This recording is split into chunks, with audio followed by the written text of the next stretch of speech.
Hey guys, how you doing? Thanks for joining Hey us. everyone.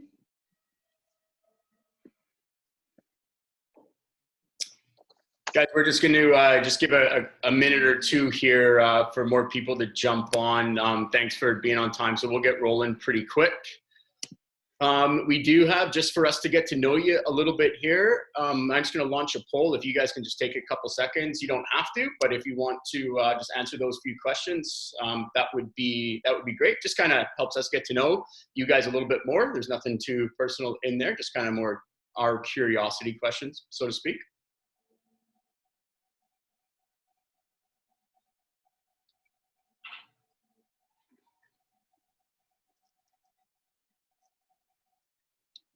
Perfect.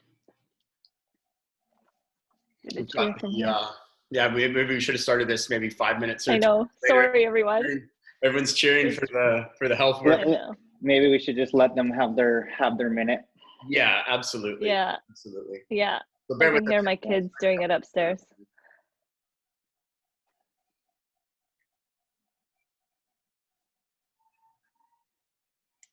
I can hear it. I know. Oh yeah, it's great. There's actually there's a guy on one of the buildings around me, and he's got, I don't know, some kind of massive horn instrument, and he just amazing. Awesome. We have a bagpipe. We have a bagpiper across from us. So every night he usually starts about 5 minutes before he starts playing his bagpipes. I love it. It adds a really good flavor to the whole thing. Yeah, for sure. Okay, all right. Well, let's get rolling here. So 1 second here.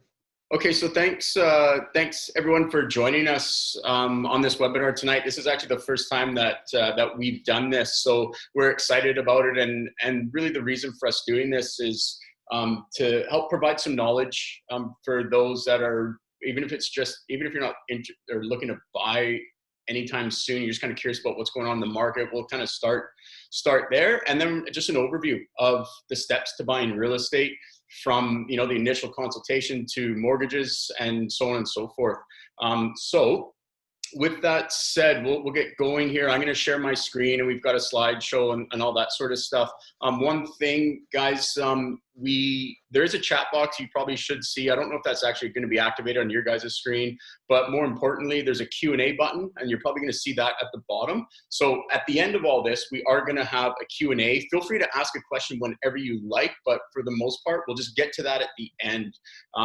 And answer them there. We are also recording this video, so if for some reason you need to jump off or you've had enough, we're going to be sending a link to the video to everybody that attended, and obviously there's people that weren't able to attend that registered, so everyone's going to get that. So apart from that, we'll just get into this, and I'm going to share my screen, and we will get going here.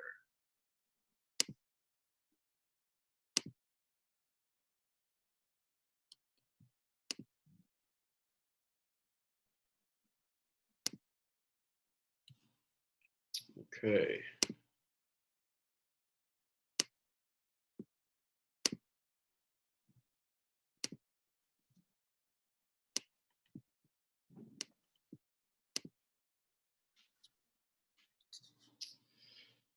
All right, so here's our slideshow again. So thanks for joining us.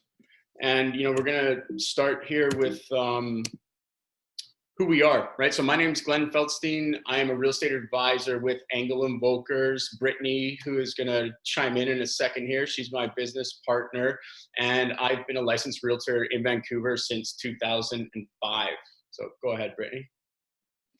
And yes, I'm Brittany White. I'm also an advisor at Angle Invokers, and I have been a real estate agent since 2007.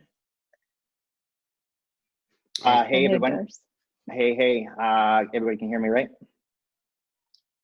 Yeah. Oh, yep. Hey everybody. Yeah, Darcy Doyle here. Mortgage professional here in Vancouver as well. Been in the industry for quite a number of years, and I've had the opportunity to work with Glenn and Brittany over those years. And we're just excited to get out here and get some information out to all you all. So thanks a lot for coming in, and hope you guys enjoy the show. All right. Perfect. So basically, guys, what we want to cover here, I mentioned a little bit this before, but we're going to talk about what's going on in the market today and how is COVID-19 affecting what's going on in the market. And then we're going to talk about the 5 steps in the buying process. So, depending on everyone's situation, there might be more, there might be less. So these are just a general sort of 5 steps of what happens. We'll touch on some mistakes that are easily avoided, that some people maybe they don't think about or they're not advised properly on. And then, like I said, at the end of it all, we're going to have the Q&A. So moving along. So COVID, so how is it affecting the market right now? I think the biggest question people are wondering is it affecting prices, and are prices going to come down? And I mean, a little backstory. So 2019 prices dropped quite a bit, and it was basically due to some taxes that our government imposed. So there was essentially everybody halted, right? There was uncertainty in the market. When buyers are uncertain, they pull back. And when sellers are uncertain, they kind of dive in. So what ended up happening was an influx of inventory and nobody buying. But there was still demand, but people were just kind of sitting on the fence. Fast forward to 2020, and the year started real quick. There was, there was a lot of sales, there were listings coming on the market, relists coming back, and all that sort of stuff. And a lot of buyers found themselves in competing situations, and that ran up, and that started driving prices back up. And that ran right up until, mid-March, basically, right? So it was kind of the end of February or early March when, I think we all started to become a little bit more aware of COVID. And then it was sort of mid-March where things kind of shut down. So I've looked at the numbers and all this sort of stuff, and they're not really worth sharing at this point, because the numbers for March still look pretty good, because there was a lot of sales in that first couple of weeks. So since then, mid-March to now, things have slowed. They haven't halted, but they've certainly slowed. There's been fewer listings and fewer sales. So the April numbers are going to be what's most important, and we won't get those till May. But right now, everything seems to be level. I mean, even when I look at, the benchmark prices across the board for Greater Vancouver, March of 2020 compared to 2019, they're up, and they're even up from February. But again, that's why I don't think those are the best numbers to go off for right now today, as we're sitting here April 22nd. So we'll see what the April numbers are. Anyways, as far as any long-term impacts, it's going to be really interesting what happens when we see the light at the end of the tunnel. Some people think that buyers are just going to dive back in. Other people think that they're sort of going to trickle back into the market. And I think, with what's happening, a lot of people that have been furloughed and they got hit in the stock market and that sort of thing, like some people that were in the market or wanting to get in the market, they're going to take some time and sort of, refocus, rebuild, and see where their finances and all that is sort of at the end. So me personally, I think that when we are allowed back out back into our normal lives, I don't think it's going to be a mad panic. I think it's going to be gradual, and then eventually maybe 2021, spring of 2021, maybe in a year, then we're going to start to see things pick back up. And it could be sooner. Like, honestly, we don't really know. Like, this is unprecedented. What's happening right now, it wasn't a financial system failure or anything. I mean, this is strictly an event that made this happen. So it will be interesting to see what's happening, or what will happen when we sort of see our way out of this. Most people would want to know, number one, the prices, right? So prices right now are just kind of level, right? And I think it's going to continue that way for a little bit. I mean, there might be some people that do really need to sell, and they might have to drop their price a little bit. And then moving along, like, how are we conducting business during this time? Like, first and foremost, health and safety is our number one concern. We were deemed an essential service, but that by no means puts us in the same category as what we just heard outside, right? Like, we're not healthcare workers, we're not first responders. But what that means is that there are people that are in a position that must buy or sell now, and we're obligated to help them. And we must do that in a very cautious way with new protocol. everything from, virtual tours, which we kind of always use, but we've never really done virtual showings before. So that is something that is becoming more and more popular. And that simply just means, like, if I have a listing and I can ask my seller to video the property while we're on a Zoom call. So myself, my seller, the other realtor, and his buyer, we can all be on the same Zoom call, and I can walk my client around the property, and the buyer can say, oh, can you go back in the kitchen and show me that? Can you open up that cupboard? And that sort of thing. So those are the precautions we're taking. Obviously, nobody's touching anything but the listing realtor. We're gloved up. We've got, disinfectants and all that sort of stuff, right? Especially with condo buildings. It's a little bit different in a house. Like I could be selling a house and I could have my seller like prop every single door open. So we can literally walk through the entire house with our hands in our pockets and that sort of thing. But when we get into condo buildings, we have to be a little bit extra careful. There's elevators, there's buttons, there's doors, there's stairwells, there's all sorts of different things. So we are being incredibly, incredibly cautious when it comes to that. Guys, anything to add before we press on? No, I think that's pretty good. No, I think that's perfect. I think the one thing is that for me with prices is that I'm almost wondering is that, Vancouver market has been really solely based on their inventory. And when, is the floodgates going to open with the inventory, and that may affect the prices, seeing how much comes back on the market. That would be my, something that I really want to look out for. Yeah. Okay. I think there's going to be a lot of pent up demand at that time too. Exactly. Yeah, That's what was going on the beginning of this year, right? Like all the people that were on the fence, that were uncertain, that were planning on buying last year. Like I said before, like that demand never went away. It was just pent up. Like, so now you got those buyers that didn't buy, the new buyers entering the market, right? And then now one note here, like, principal residence versus investment property. I mean, the answer, and this isn't like a canned answer, but honestly, like, is now a good time to buy? It really depends on your individual situation. And, for some of you, I would say, yeah, now would be a good time. You should consider it. And for others, I might say, no, I'm just sit tight. So really, at the end of all this, in a Q&A or in a private one-on-one conversation, we can talk about, everybody's individual needs and plans and goals separately. And I can maybe shine some light on that question. So, all right, let's cruise. All right, so step one, Brittany. All right, step one. So you've decided to buy a home. So this is pretty exciting. You probably are thinking, oh my gosh, where do I start? Do I contact, a mortgage provider, or do I contact a realtor? You actually do a little bit of both. We're going to move parallel at this point. So, it's good to contact your bank or your mortgage, provider, because you want to establish a realistic budget and understand your mortgage options, and essentially get a pre-approval. And this is where Darcy will come in the next few slides. But, this will help you conduct your search with a lot more confidence than if you're going in blindly and not knowing what your budget is. And sometimes you can be pre-approved for more than what you actually, want to spend. So this will help us at the beginning of the search. Aside from that, when you're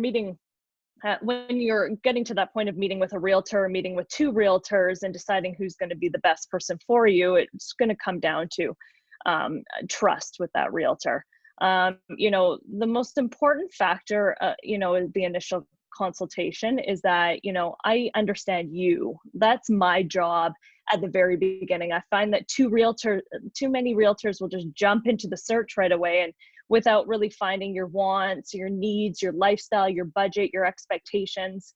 You need to dig deep and start that relationship before the home search can actually start, because that's how, we'll become successful in finding the perfect, property for you. In this initial consultation, we're going to talk about the marketplace, just like how Glenn just discussed, everything that's happening. We'll discuss, probably the cold notes of the offer, the closing process, and little baby steps, but we'll talk a little bit more about that later on.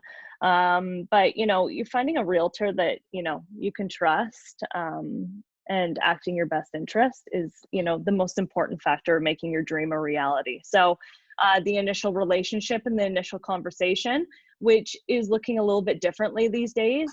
Before, we would meet in a coffee shop, and initial phone conversation, but now it's all via Zoom. And, you know, this may be a little bit of a new norm going forward of people doing it in the comfort of their own home. So, and this is how we're going to really establish our relationship before we get into that actual home search. Anything to add there, Glenn? Nope, I think that's great. All right, let's move along to Darcy here. Yes. So yeah, thanks guys.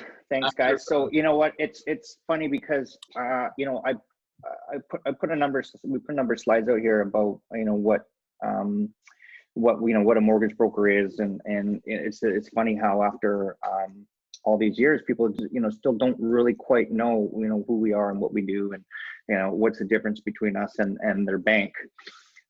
So, you know, just to, I don't want to take up too much time with all that, but, you know, I just wanted to sort of break down what it is that we do. And, you know, we're licensed, we're regulated by the federal government. We are independent mortgage professionals that are, you know, we're constantly required to do upgrading, criminal records checks, all that fun stuff. Like, we're heavily educated mortgage professionals that are always, you know, looking out for, you know, the best interests of our clients.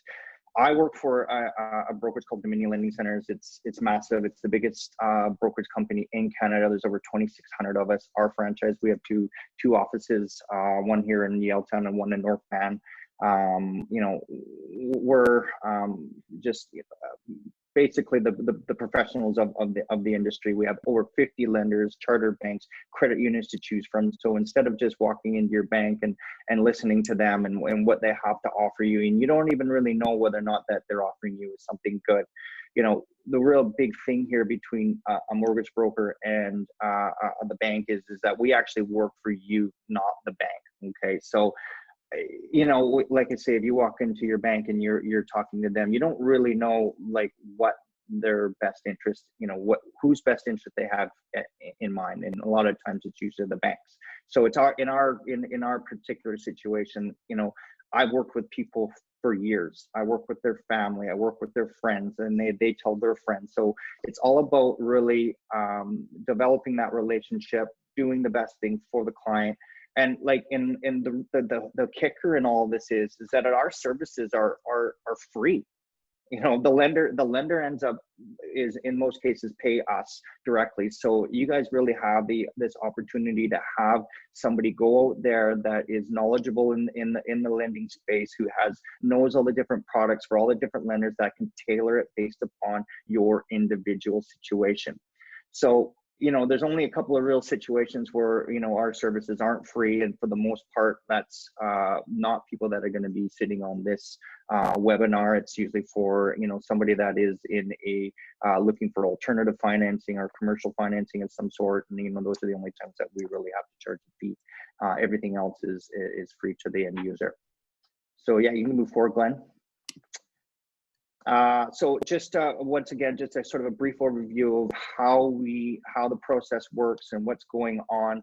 So really, like Brittany was saying, you know, things, well, I guess things are changing. You know, like I said, I have an office right down here in Yaletown, but the reality is that I probably see 5% of my clientele. Most of the time it's done through phone and email. And now with the COVID situation, I think this is going to be a new norm. Meeting, you know, initial meetings with people on Zoom or FaceTime or whatever it may be. I like it. I like it this way too, because a lot of times it's all going to be about convenience now here, guys. And you know, to come down here and park and take time out of your day to meet. Some people love doing that, and I don't know if that will ever go away, but I do feel like, you know, just the convenience of working with a mortgage professional is, you know, a lot of this stuff can be done through phone and email and Skype. So that to me is going to be very helpful moving forward. Okay, so what ends up basically happening after that is I get you guys to fill out an application. I give you a list of documents to send me. So that way, once we kind of get all your information in, we crunch all the numbers, and that way we can determine what your maximum affordability is. Okay, so it's really, really important that we get all those docs up front. We figure out what your number is so that when you go out shopping, you can go with confidence knowing what it is that you can afford. Okay, you don't want to be wasting Glenn and Brittany's time out there looking at properties that you can't afford, and you don't want to be breaking your heart when you find a place that you love and you're like, oh darn, you know, there's this or there's that or whatever. So we really like to get everything up front. We like to know exactly what we're working with so that you can go out there and shop with confidence. So once we do that, we usually get you in with a lender and we hold you a rate for up to 120 days. So once again, you can go back out there with confidence, knowing what your rate and your term and your, you know, your payment's going to be over that term. Next, please. Cool. Yeah, and just like just a quick touch on that too. If in that 120 days and the rate drops, yes, you're always going to get the lowest rate, but it's a good yes. idea just to lock that one in case it goes yes. up. Okay. Yeah. So what the whole point of that, or the whole purpose of the rate hold is to protect you for any decreases.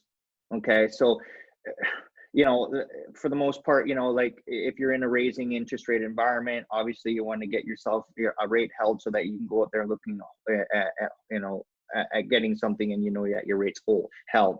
But it doesn't stop us from capitalizing on any decreases that might happen from when, you know, we originally held the rate till when you purchase. And what's happening right now is we're going back into a rate decrease situation, and we'll get into that a little bit more as this time goes on. But it's a very interesting time right now, to say the least.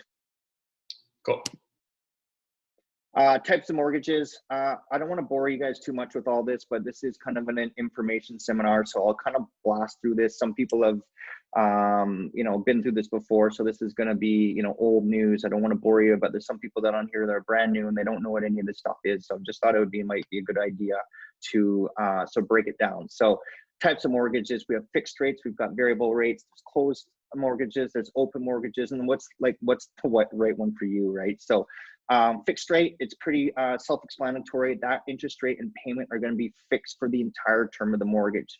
Okay, so that is for some people that's very beneficial, and they really want to know what that fixed rate is going to be and what their payment's going to be for the term. A variable rate mortgage, this one's a little bit different, so to speak. So, you know, variable rate, just like as it says, it is variable and it is based upon the prime rate, and that's determined by the Bank of Canada. Okay, so that's the variable part of it, is that prime rate and these decisions that come from the Bank of Canada. And there's usually anywhere from 6 to 8 announcements throughout the year. This year there was 8 scheduled announcements for 2020, and they've had 2 extra emergency announcements shortly after the COVID pandemic here. So we can kind of get really into all that as we go. Closed mortgage types, most of the mortgages that we are putting out there these days, they are closed types. Okay, so that means that there will be a penalty to break them if you do break it anytime throughout that term. The bonus part of all that, like by having the closed term, is that the rates are lower, they're discounted. There's open mortgages or lines of credit, and they are fully open, no penalty. The only thing with those is because of having that option of paying those off without penalty, there's usually a premium to the rate.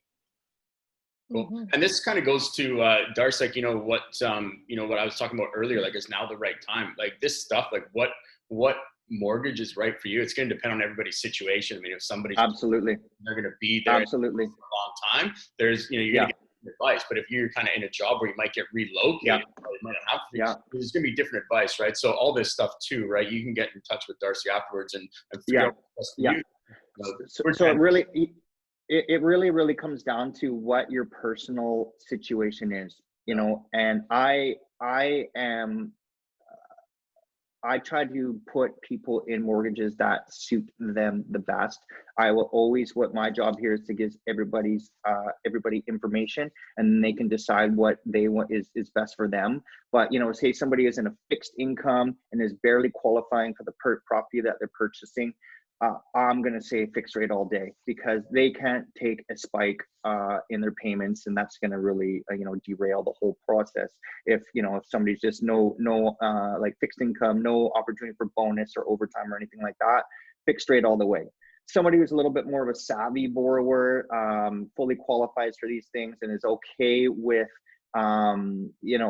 taking a little bit of a risk to save money, variable rate mortgages traditionally are always lower, or come at a discount to fixed rate mortgages. So a lot of people that are wanting to capitalize and are willing to watch the rates in case to see when anything sort of spikes, then they're going to take that. In today's news and all the information that's out there right now, like, it's not like the old days. You're hearing about anything to do with interest rates in this real estate addicted city of ours, or this country of ours. There's a lot of information out there, so you're never really going to be in the dark. And of course, when you have work with a mortgage professional, you're always going to have them on your in your corner, and you can always call them to find out what the best move is. So if you want to move forward, we can carry on with that. Mortgage penalties. Okay, so once again, it always comes down to people don't really understand how this all works. And when you're going out there and buying a property and you get your mortgage in place, and a lot of people, they don't really look at the fine print. They don't know what's going on. Everybody's just so excited about buying the property and just finally getting approved, and the whole process of getting approved. And they don't really realize what kind of effects could happen if you do decide to change, or if you do decide to sell, or life is busy, and something, a property that you buy, and maybe in 2 years you get transferred, or maybe you break up with your significant other, or you just want to upgrade, or whatever it may be. So all closed mortgage types have a penalty if you break them during the term. Okay, variable rate mortgages will always only have a 3-month interest penalty. Okay, so that's another sort of thing about variable rate mortgages. You can always guarantee that if you break that during the term, there's only going to be a 3-month interest penalty. Fixed rate mortgages, okay, so this is where things get a little bit different. So a fixed rate mortgage will have either a 3-month interest penalty or an IRD. Okay, and that's an interest rate differential. Now, if memory serves me correctly, so I thought we might have more moving forward, but I think it's on this slide. So basically, the best way to understand it is if you have a fixed rate mortgage, and when you break it, your interest rate that you have is higher than what is available at that time, you're going to have the interest rate differential penalty, and they're going to tell you that it's higher than what the 3-month interest penalty is. So if you have a mortgage where your rate is lower than what's available at the time that you break it, then it's going to be 3 months. But if your rate is higher, then there's going to be that interest rate differential. And we can talk more about that if anybody has any more questions about that after the fact, or you can even Google interest rate differential, and there's going to be a really good breakdown of it there. Now, charter banks versus mortgage lenders.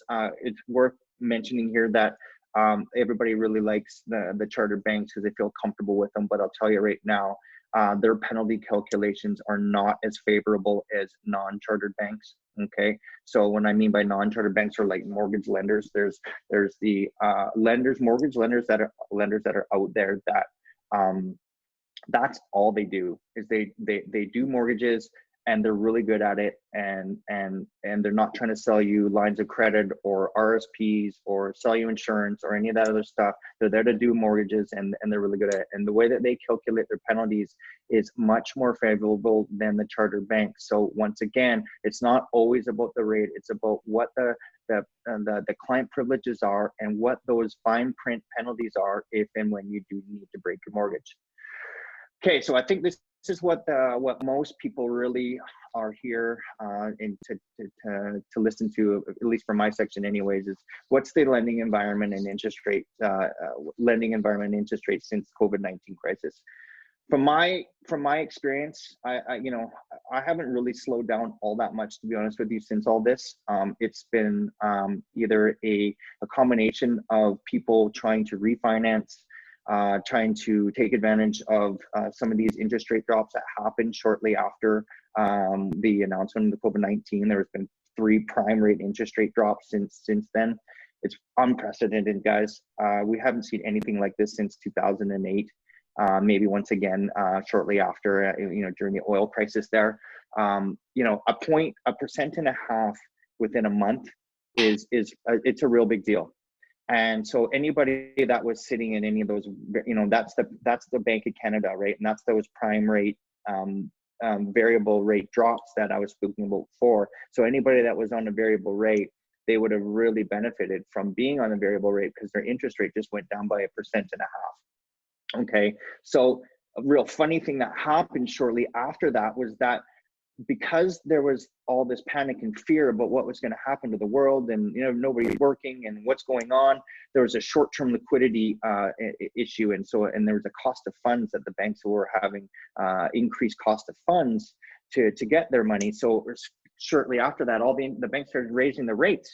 So now I'm trying to explain to all my clients about, like, hey, I just see about all these rates have gone down. Let's get on to some of these rates. I'm like, well, actually, to be honest with you, the rates have gone up. Okay, so that has starting to now, as everybody starts to get more comfortable here, and I think we're starting to realize that there's some releasing of the tension and the fears, and as all this federal stimulus money starts entering into the economy, like what's happening right now, we're starting to see some rates coming back down again. Okay, so thank goodness. That's great news for everybody that's on here right now and wants to talk about, like, getting interest rates in place. We're starting to see some good rates coming back into play here. So I think moving forward, we're going to be seeing some really low rates for a long time.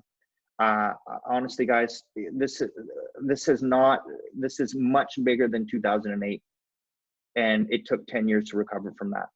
So I don't know how long it's going to take for our economy to jump right back, because this wasn't an economic thing. This was, a pandemic sort of situation, and we have all the central governments throughout the world are all pumping in massive amounts of money into the economy to prevent anything like depressions or things that happened back in the past. They've all learned how to deal with these situations, especially because of 2008 wasn't that long ago, and they took their information from then and they put it towards this. So my sort of personal recommendation moving forward is variable. It's very attractive right now, and I feel like it's going to stay that way for a long period of time, because always been my favorite.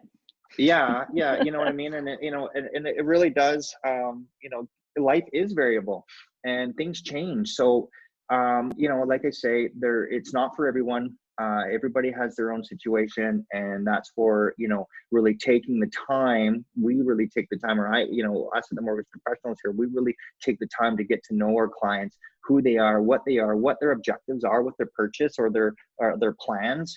And we tailor their mortgage towards that, with knowing what's going to happen in the future.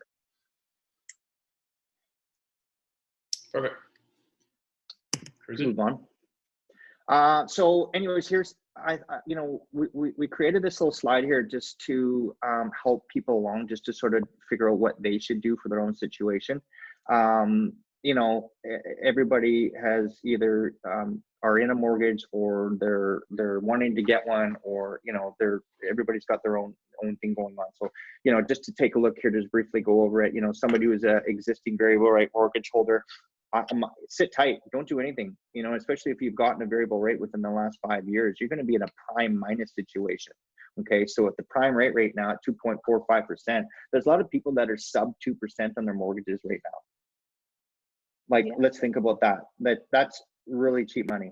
Okay, and honestly, I feel like it's going to be 6 months to 24 months of sort of sustained low interest rate environment. Things are going to have to really pick up for the government to want to start like increasing rates again. So I'm not really sure how, if you guys understand the mechanism of why they increase or decrease rates, but it's all based upon the economy and inflation.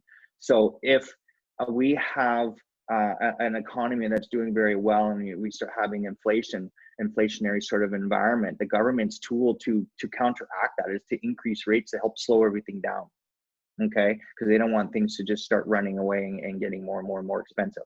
So what and in opposite to that, when the economy is lagging and they need to introduce some stimulus to the economy, they decrease rates to help spur people's desire to borrow and buy things and inject more money back into the economy. So if you're on a variable rate mortgage, stay there.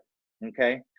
Existing fixed rate borrowers, this, this sort of chart is actually, a couple of weeks old now, because when when it was made, rates were actually up on the rise, and now they're, coming back down again. But, if you're in a fixed rate mortgage right now, depending on what your situation is, like, as we were discussing about penalties and that sort of thing, I would say just, stay the course. There's not really much you can do unless you're really in a situation where you want to pay the penalty, and it was, you do the math and it works out in your favor to actually break it and refinance to take advantage of today's rates. We can always have that discussion. If you're a new or renewing borrower, ensure flexibility above all else. And this is, once again, we're going back to variable, because these variables can be, so this is another actually an important point that not everybody realizes, that when you choose variable, it doesn't mean that you're stuck with variable being for the entire term, okay? The great thing about variable rate mortgages is that you can lock them in at any time throughout the term without penalty. So this is where the savvy sort of borrower can really come into play here. And right now is a really great opportunity to be on the variables, because we know that we feel that rates will be low for an extended period of time. So why not take the variable, ride it out for the next 6 to 12 to 24 months. Once we start getting any inclination, any sniffs that they're going to start raising rates, you lock in your fixed rate at that time, right? So you can finish off the term with a fixed rate, knowing exactly what it's going to be. So that to me is a great opportunity for that. And then stretch borrowers, cash flow is key. And I think I was sort of talking about it there with an existing fixed rate borrower. I've already been doing a ton of these over here the last, few weeks. People just want to get some cash out of their place. They're out of work, or they were unsure whether or not they're going to be going back to work, or they're going to be an extended period of time, with maybe slower business. So a lot of people were refinancing, were pulling out some equity. And don't wait till it's too late, and that's what I've been sort of reaching out to my database and letting everybody know that, there's some great opportunities out there. So, please feel free to reach out if there's if we can help in any other way. So I think that does it for me, guys. I'll let Glenn and Brittany carry on with everything. And if anybody has any mortgage related questions, I think there's going to be a Q&A at the end, and we'll be happy to address any questions that you have. Awesome. Thanks. Thanks, Darcy. That was great.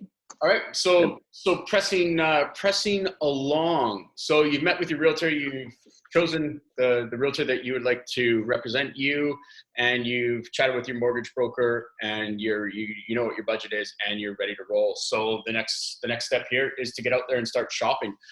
So for those first-time buyers, you've probably seen a lot of properties. I mean, unless you're coming from your parents' home, if you've been a renter, you've probably looked at a few rentals. You probably have a good idea of what you like.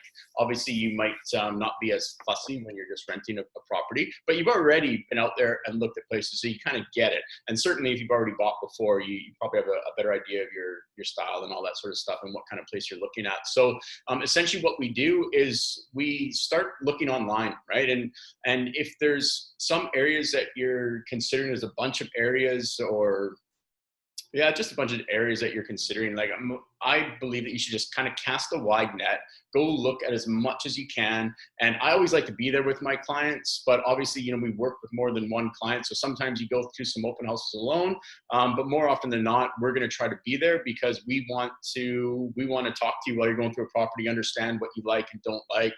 And the funny thing is too, like I sat down with so many people that they say they want this and that and all these sort of things, and then we go into a couple places and their sort of wants kind of change quite a bit. I had not too long ago, I had a client that wanted a condo with a water view. They ended up buying a townhouse ground level up in Lynn Valley. Like a vast difference, right? So it's good to cast a wide net just to solidify what you really want, and then see as much as you can, and then hone it in, right? Typically, when we're out there, we look at anywhere from 4 to 6 properties at a time. I mean, if you're an out-of-town buyer, that's obviously, we're going to try and cram in more than that. But anything more than and 6 properties, you start to get a little bit tired, get a little bit fatigued, and you kind of forget which property was which. Obviously, you can take some pretty good notes as you're going through and that sort of thing. And you can always circle back, right? Now, when the market's really competitive and really busy, it's highly important to go see these properties as soon as they hit the market, because if you do want to circle back for a second look, you're still going to have that time to get ready for offers and all that sort of stuff, right? As far as when you can see properties, just let us know. Everybody's got different schedules.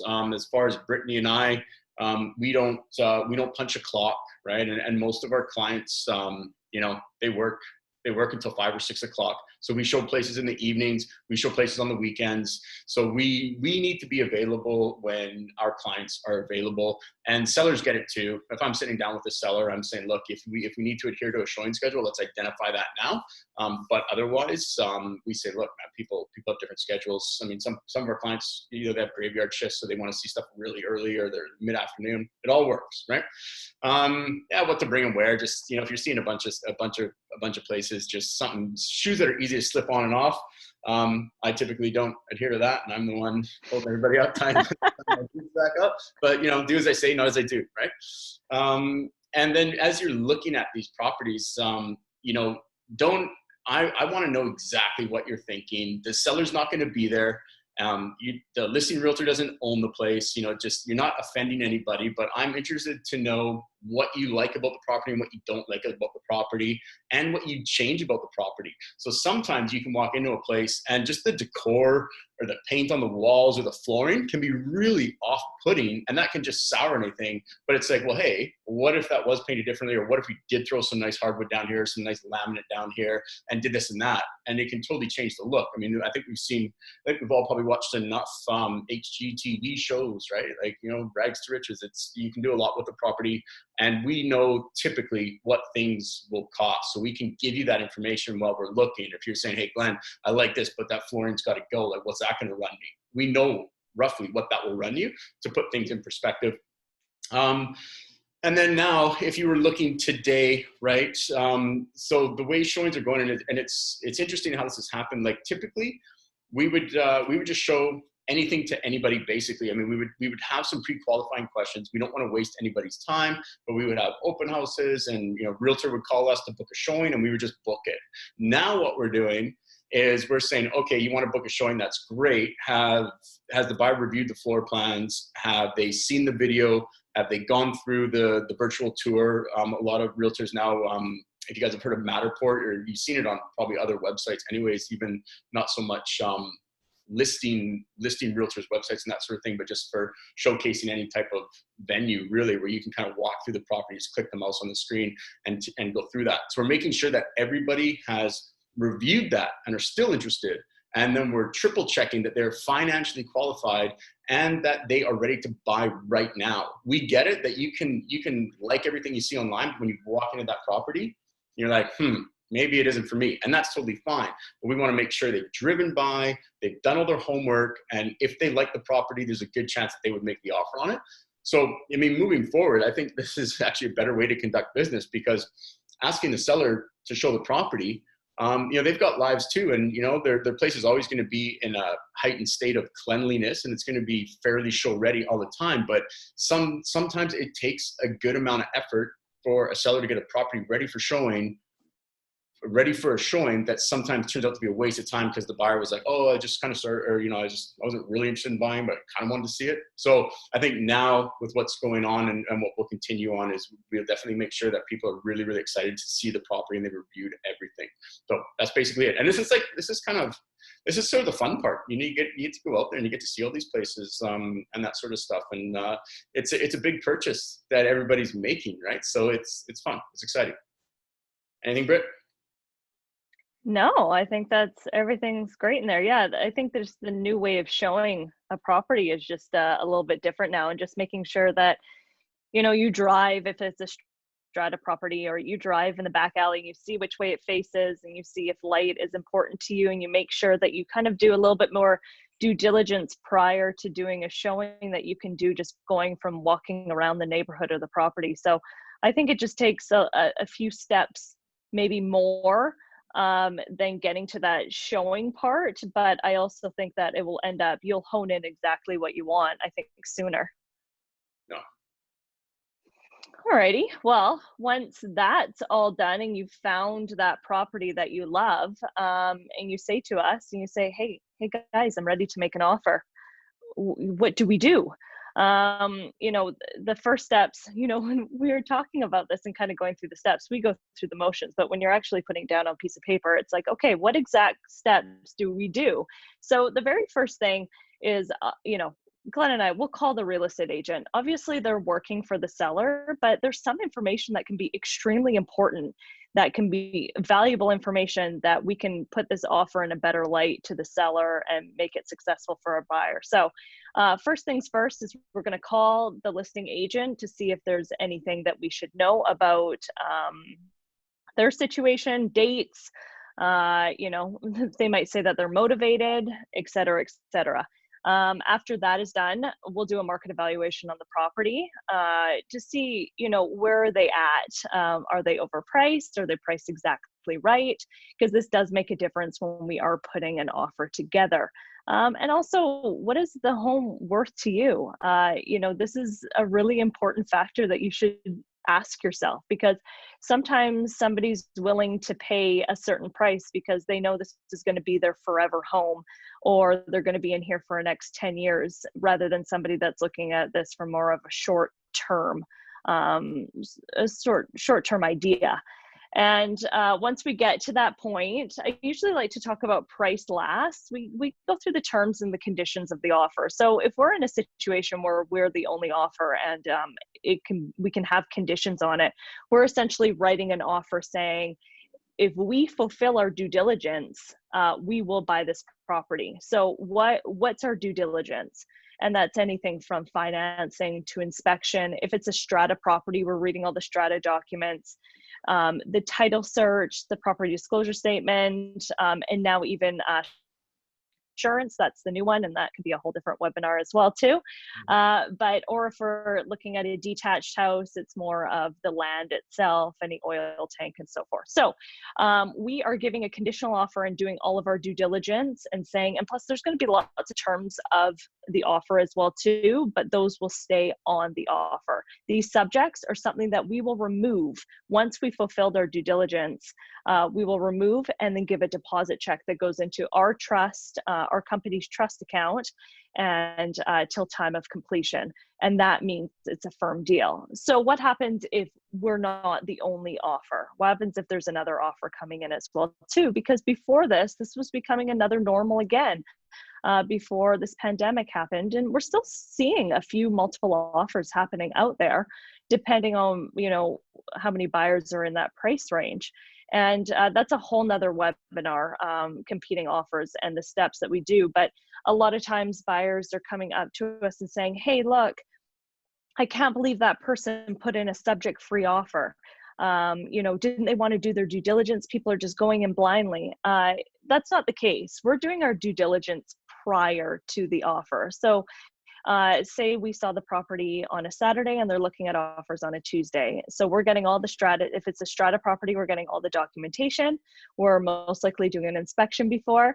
And you're calling up your mortgage broker, aka Darcy, and saying, hey, what are my chances of going in with no financing? And he will give you the probability of, is it likely that we can, or you're in a great situation where you're just going to need an appraisal and you. But that's Darcy's situation. He'll be able to tell you more about that. But and also, so we've done all our due diligence prior to.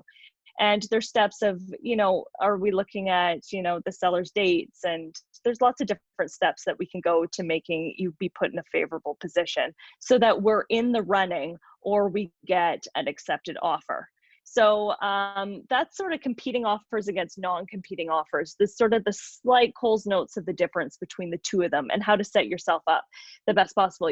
Glenn and I definitely have our certain of when we're in competing offers to make us, we've been through many of them and many years of them and been quite successful. So we do have a step process that we do like to fulfill and get us to that finish line for our clients. So in a non-competing offer, everybody goes, well, what price do we start at? This is why the initial conversation with the listing agent is so important, because we will know what they'll sort of be offended about, what they're looking for essentially, and then we'll look at the numbers as well too. So we want to start you off on the right foot so that we are successful in our negotiations. Sometimes selling a home is quite an emotional process, so they don't look at it in a business way. So we have to be, go with the right steps, and it's a little bit of stepping stones. And also another big question is, what can we include in the offer? Glenn and I love to say is that, if you turn a house upside down, what falls on the ground? That is the stuff that is not included in the offer. And I have to say, the one thing at completion that's always the biggest conversation is somebody took something they weren't supposed to. So, a couch, that's not included, but, anything that you're a little bit unsure, always put it in the included items, but light fixtures and so forth, appliances you need to include in.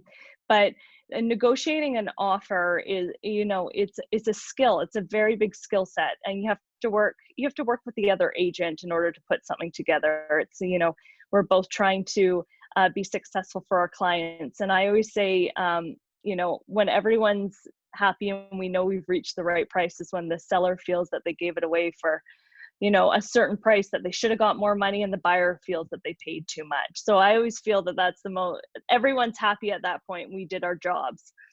But yeah, that's just a little bit, there's a lot more that you can go into with writing an offer and how it is. Oh, also most important thing I forgot is completion, possession, and adjustment date. So completion date is when the money goes through, when you change title. So that's when you actually own the home. And usually it's the next day that's possession. We usually like to put possession the next day and not on the same day, just so that there's nothing that can go wrong in between. We like to have a little bit of that grace period. And the adjustment date is the day that you start paying for the taxes, for any strata fees, anything that is owing aside from the purchase price at that point. So that's the same day as possession. You don't start paying those unless it's specified on the contract on completion. So that is just my offer process. Glenn, do you have anything else to add to that? Yeah, I guess a couple things.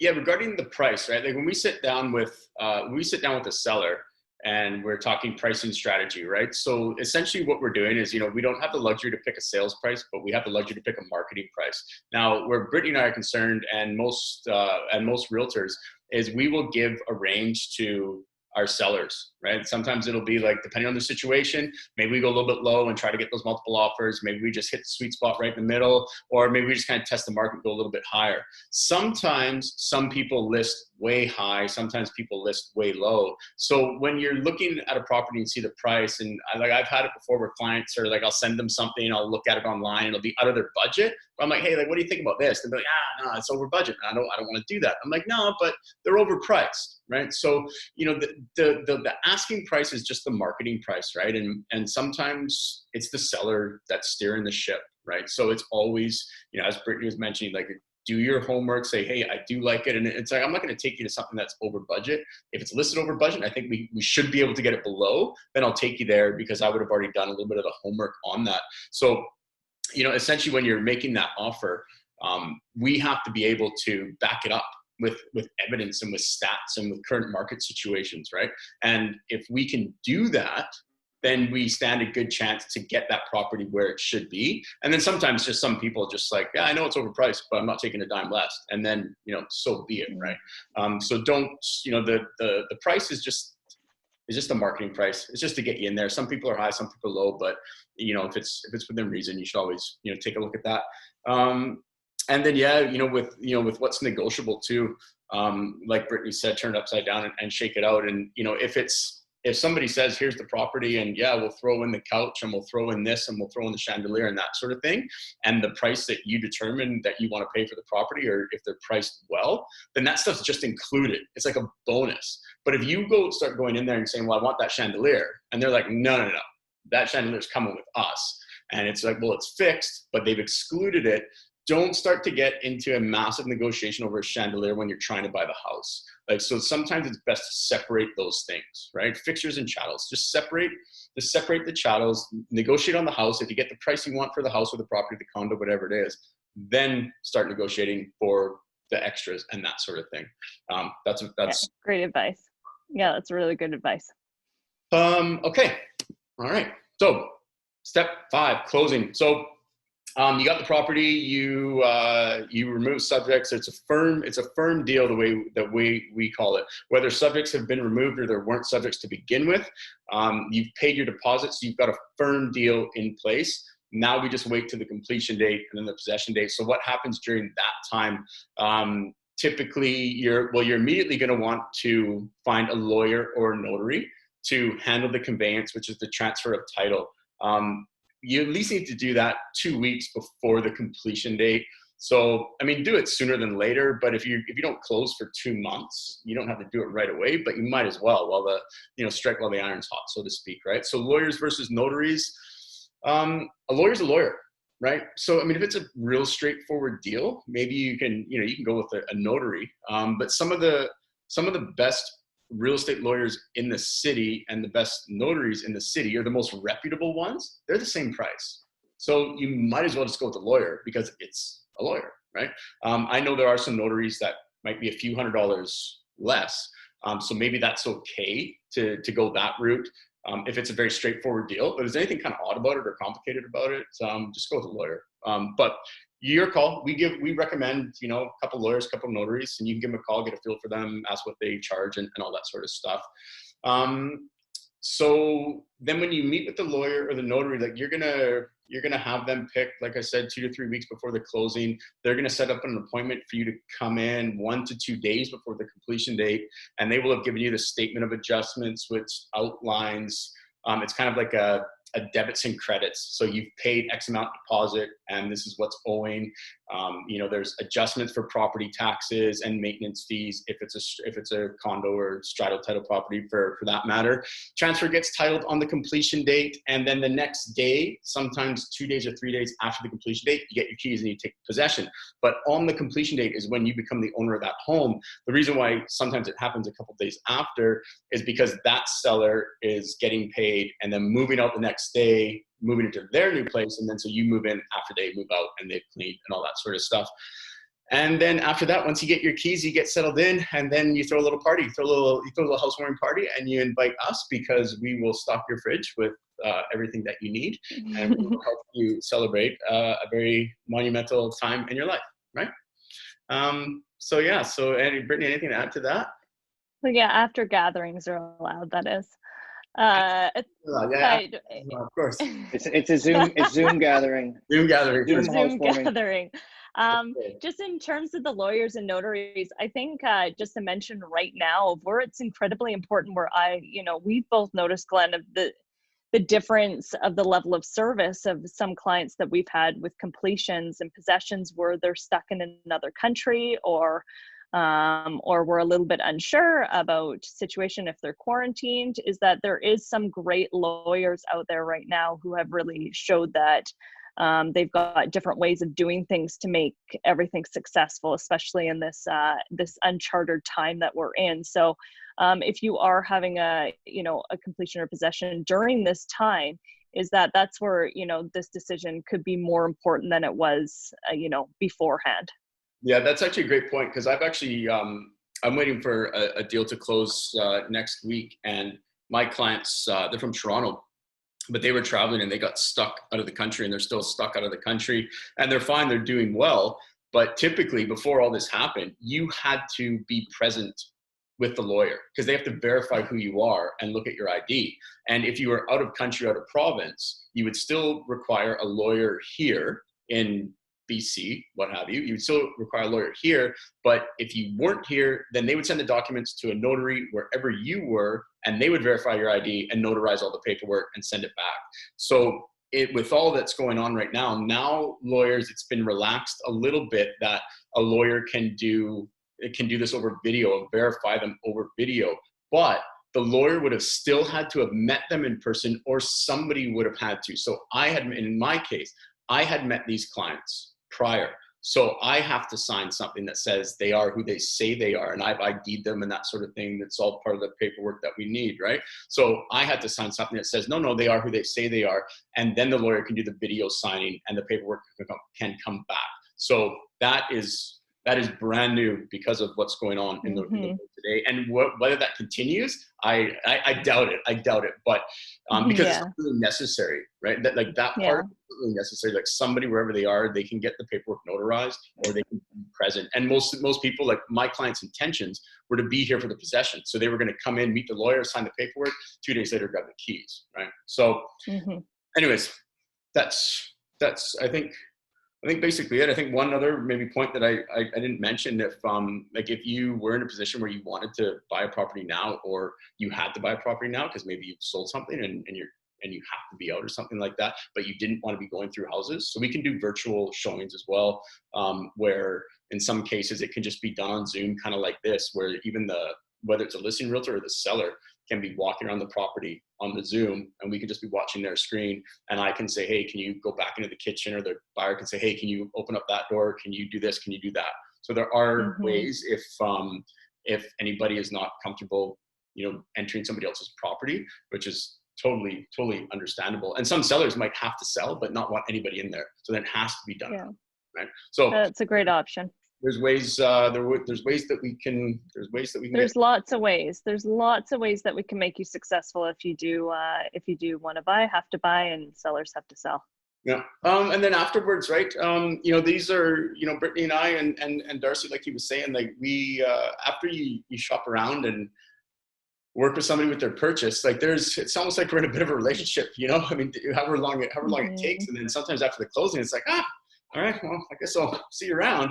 But it doesn't stop there, right? Like we always want to make sure our clients are kept up to date with what's going on in the market, whether it's monthly or we check in every few months and that sort of thing. And if there's ever any questions about what's happening in the market, or if there's anything at all that you would need, like we're available. So when I flip you the keys, or when we flip you the keys, it doesn't end there.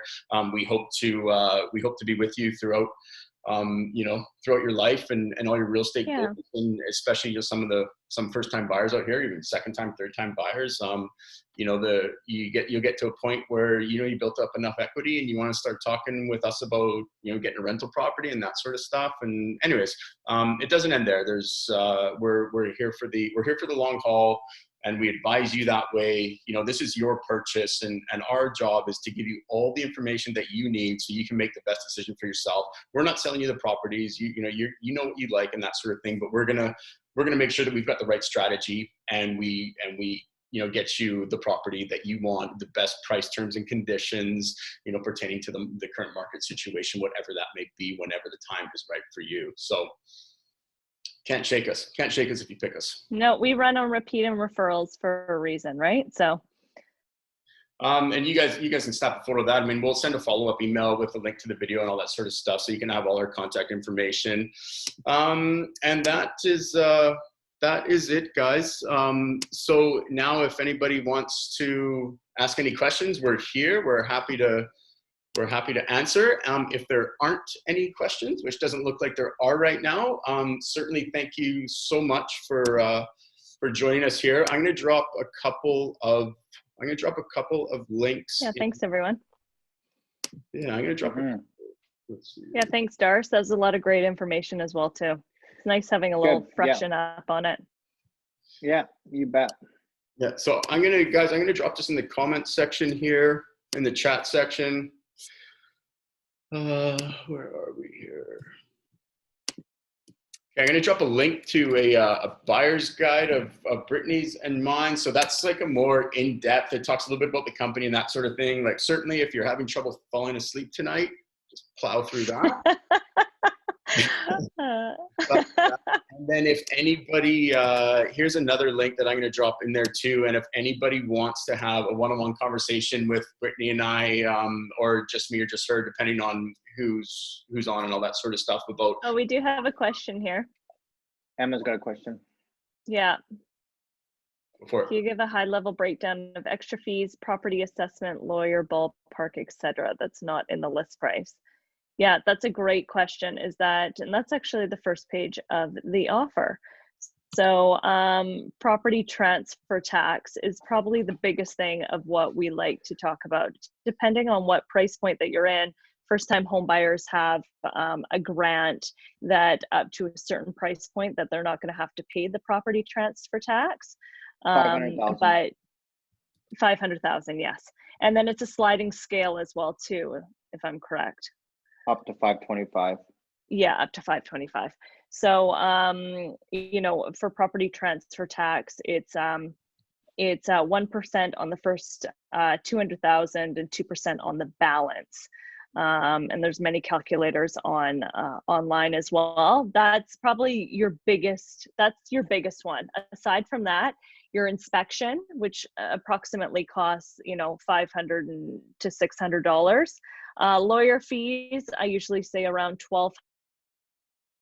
To be safe, depending on what property that you are buying and so forth. But those are the main fees that you are, aside if you're buying a brand new property, which is GST. So that's 5% on top of the purchase price. But one thing to consider as well, Britt, is repayment of prepaid property taxes. Yes, exactly. So because, well, with property taxes, I think they pushed them a little bit this year, but a majority had to prepay in February and the rest in July. So you are paying, you know, you take possession of a property in August, you're going to have to pay, you know, 11 months of that because you're going to be in the property for that 11.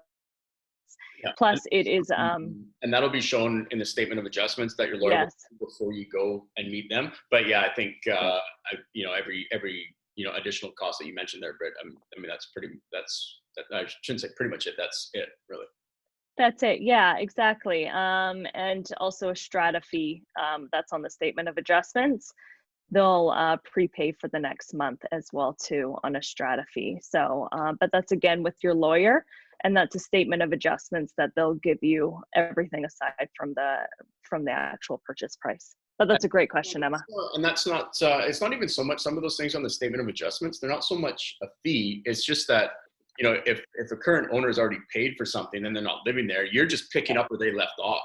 So even if you have to reimburse them a few bucks, it's still something you would have had to pay anyways. So above and beyond sort of the purchase price, yeah, you got the lawyers and you got the inspection, you got the property transfer tax if you're not a first-time buyer and over a certain price point, and then yeah, the 5% GST if you're buying brand new, right? So that's that's yeah, it. That's a good one. That's good. GST can be actually that's the great, GST Emma. can be included in the mortgage. What's GST that? can be included in the mortgage. GST cannot be included in a mortgage. Can be. Can be. Yes. Yeah. With Property certain purchase lenders. transfer tax cannot.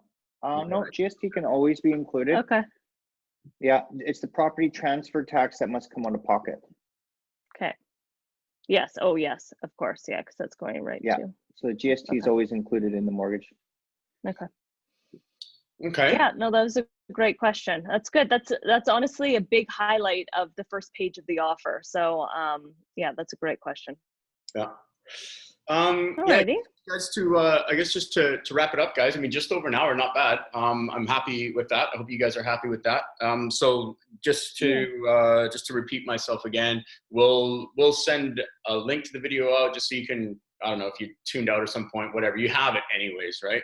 And then certainly if anybody wants to dive in a little bit deeper and talk about what's going on in their situation, what their plans are, what they're thinking, then you're going to have all our contact information and you can feel free to reach us at any time. And obviously, the same with Darcy if you want to chat about mortgage options and that sort of thing and see what works. So again, this is like a general overview, and you know what's happening with you is going to be different than what's happening with somebody else. So our advice is different, right? Like we're advisors, and so we need to advise people on their current situation and what's happening. So it varies, but this is the general outline. This is the general process. So yeah, thanks again, and I hope you guys enjoyed it. And you know, ultimately, our goal was to feed you guys a little bit of knowledge. So whether whenever the time's right for you, you're just going to be that little bit better equipped, and you can kind of hit the ground running a little bit more. And that's basically it, guys. Yeah, thanks everyone. Thanks for joining along. And if you have any questions, just give us a shout. Okay, awesome. All right, Brittany, Darcy, thank you. Thanks everyone. I'll see you guys when I see you guys. Okay. Bye. Bye. Bye, guys.